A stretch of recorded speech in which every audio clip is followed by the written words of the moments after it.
What's up, STN? I'm Mason Antaramian. And I'm Amioka. Here at 12 Bridges High School, we think it's very important that everyone knows that their story matters. So on today's episode of Crash TV, we're bringing many different narratives from all around our campus. Starting off, we have a feature on our very own principal, Heather Pierce, and her recent diagnosis with breast cancer. Next, a look at some of our hidden heroes on campus and their impact in shaping our students. And lastly, an insight on how one of our senior football players uses his emotions to fuel his game on the field. Now get ready, STN, because Crash TV starts now.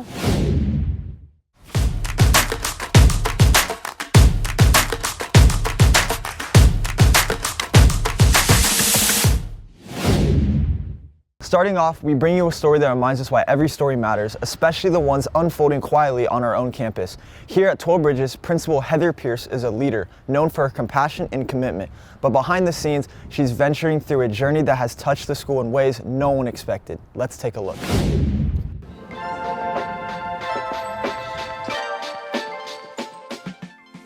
Bridges High School opened in the fall of 2021, and since its opening, it's been smooth sailing. Athletics, academics, all experienced great success. Life was great here at 12 Bridges High School for our staff, our students, and even our principal, Heather Pierce, who became a principal at the young age of 40. Life was just kind of normal. I worked all day, I got home in the night, spent time with my family. Miss Pierce was diagnosed with an aggressive form of breast cancer at the age of 43. Life became anything but normal. When I was diagnosed, I was actually sitting right here in this chair. I had a few biopsies, and they called me, and it was like 5 minutes before a staff meeting. So it was like 3:25, and they called and I answered, and they told me that I had breast cancer. And I think in the moment, I just felt surprised. I'm 43. The average age of a woman who gets breast cancer is 62. My diagnosis has greatly changed my life, personally and professionally. Professionally, I'm not working as much. I get tired really easy. I miss some of the best things, like the dances. I can't go into the dances. I can't go into like volleyball games very much, or like basketball games. So it just really stinks, and I hate not being in the classrooms.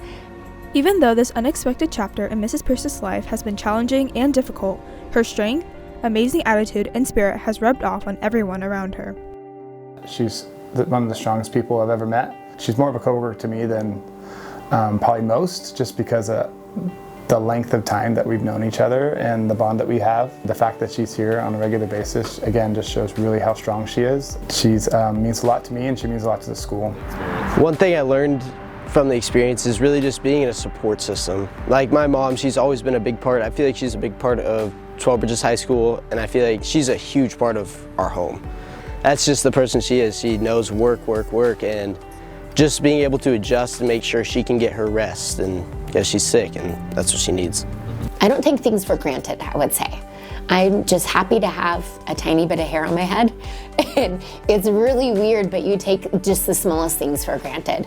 I'm happy to be done with my chemotherapy now. And so I think I have much more gratitude for the small things in life.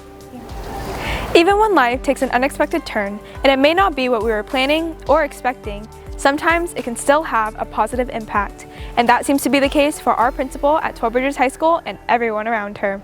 This is Amioka reporting for Crash TV. Miss Pierce's story is an important reminder to never take anything for granted.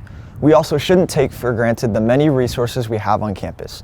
As we near the end of the semester, it's crucial to take advantage of the help our school offers when it comes to grades. Let's take a look at some of these opportunities our campus provides.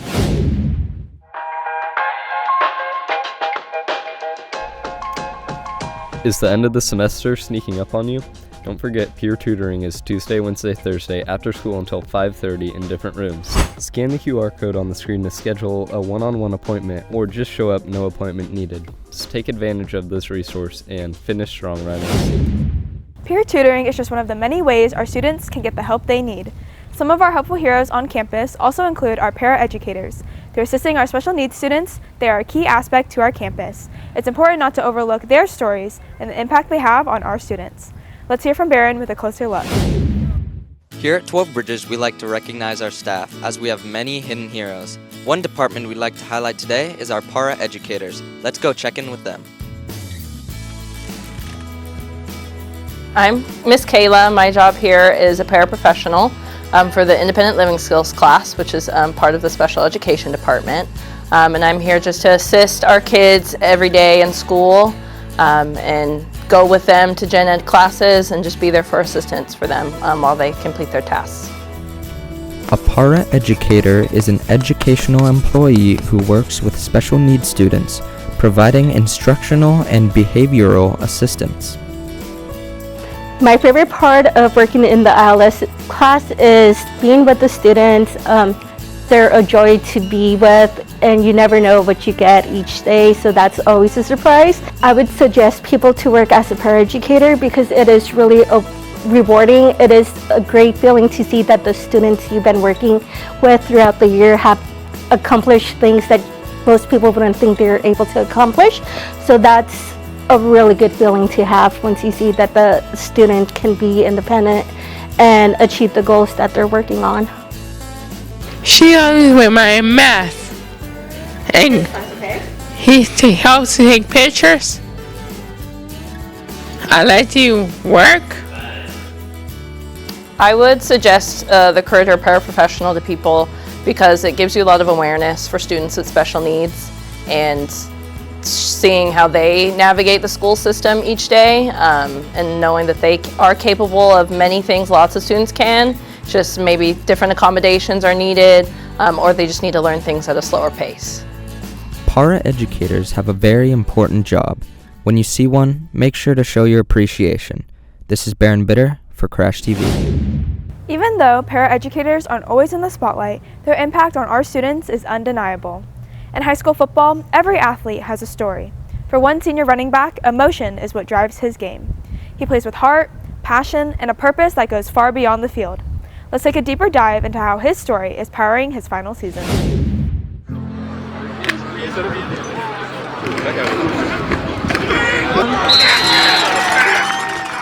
In the high-stakes pressure of playoff football, every play matters. But for senior running back and middle linebacker Chase Wolidko, every snap carries the weight of his entire season. In the middle of this pressure, Chase uses his emotions for fuel, reminding himself and his teammates that the season isn't over yet. What makes football so emotional for me is, there's a couple things. It's, my last year with these guys. These are, guys I've been with for the past 4 years. My family. These are, my friends. What also makes me emotional is the fact that I lost my mother before. She never went to one of my games. She was always a big supporter, but she was just never able to make it out to one of the games. And before every game, I pray to God. I pray to my mom.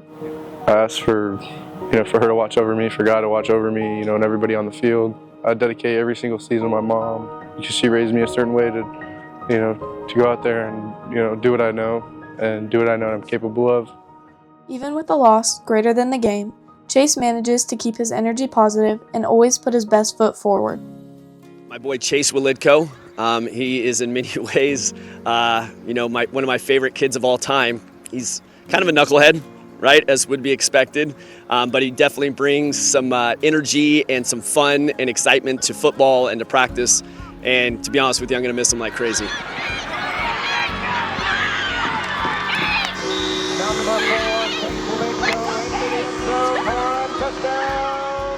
I don't know if I really control my emotions that much. In some ways I do. I really just use them as kind of fuel. All that pent-up anger, whatever it is, if I always feel like I have something to prove. At the end of the day, I just love these guys. I want to squeeze every last moment out of this season, and I'm going to do whatever it takes and just leave it all out there.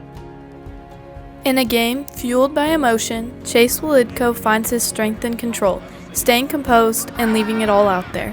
This is Kendall Beeler reporting for Crush TV. Number 4, Chase Wolidko is into the end zone for a touchdown. Chase's story is an important reminder that behind every athlete is a deeper journey. From our classroom to our fields and to the people who lead us, one message stands out: every story matters. Because together, these stories paint the picture of who we are as a community. resilient, supportive, and connected. We appreciate you for tuning into this special episode of Crash TV. Thanks for watching, and we'll see you next time.